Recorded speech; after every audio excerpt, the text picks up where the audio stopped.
How we doing, Bruins fans? Welcome into another episode of the UCLA Bruins Insider Podcast on Sports Illustrated from the Fans First Sports Network. My name is Tom Cavanaugh, your UCLA Bruins Insider. Follow me at TCav30 on Twitter/X, and also follow our insider pages at UCLA Insider on SI. That is both over on Twitter/X and on Facebook. Today we are recapping a midweek ball game for the UCLA baseball team.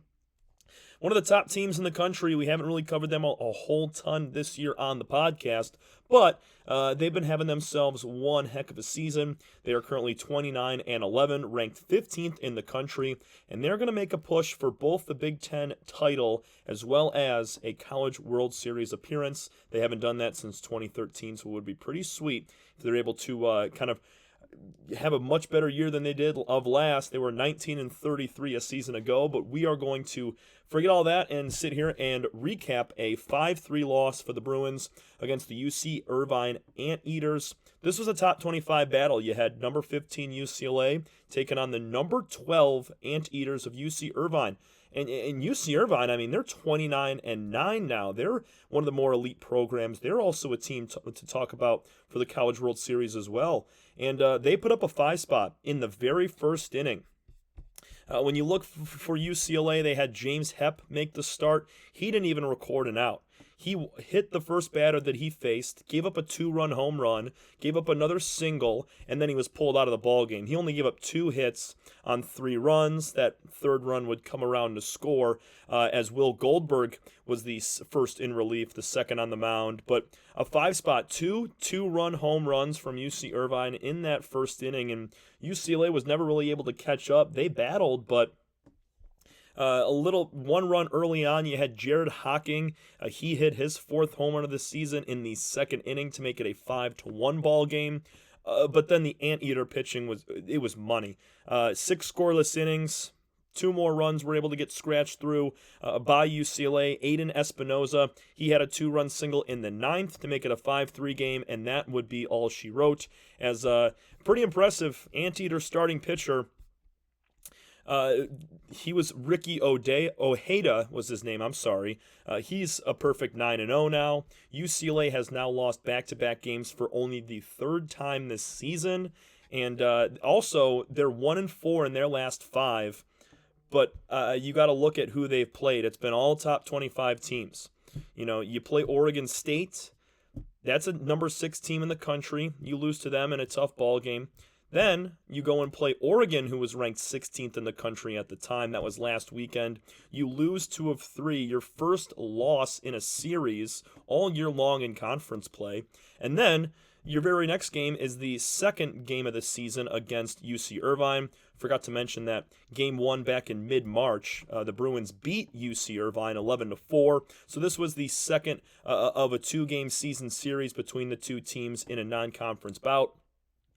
And UCLA just did not have it offensively. Dean West had a really nice day in the ball game. He was 3 of 4.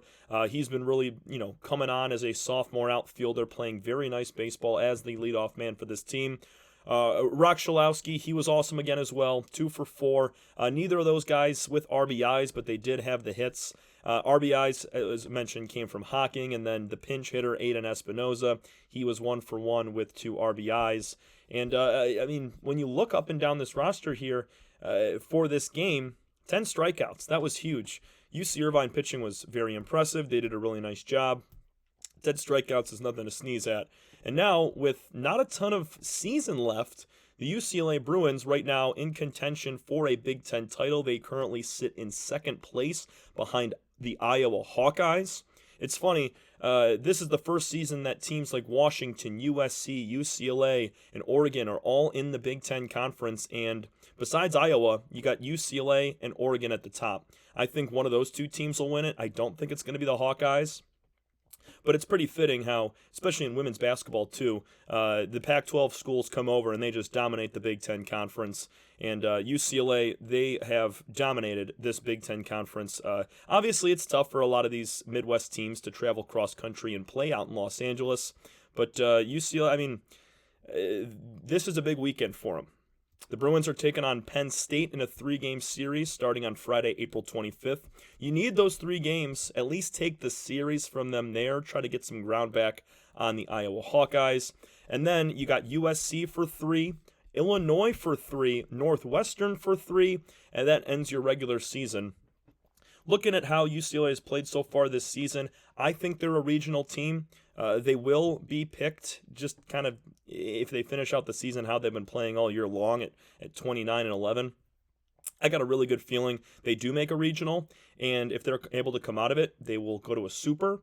And if they're able to win that super regional little round robin of a set of 4 teams, then you're headed to the College World Series. And this is a team that has been there before. Head coach John Savage, he's being nominated for Coach of the Year in the Big Ten this season. He's already been there. He's got experience, and he's got a kind of an inexperienced group that's been playing experienced baseball. Because I could go up and down this roster of impact guys that have played really well this season, and 90% of them are sophomores. And that's a real tip of the cap to their production from a year ago where the Bruins were 19-33. They had one of their worst seasons in program history in the last couple of decades, and they bounced back, and they're a top 25 team in the country. But they're going to look towards Penn State this weekend to try to grab 2 out of 3, maybe a series sweep at home, and make up some ground to take home a Big Ten title. That's going to do it for us here on the UCLA Bruins Insider Podcast. Follow myself, Tom Cavanaugh, your UCLA Bruins Insider. You can follow me at TCav30. And then also follow our insider pages at UCLA Insider on SI. That is both on Twitter/X and over on Facebook. Thanks so much, everybody. We will see you again soon.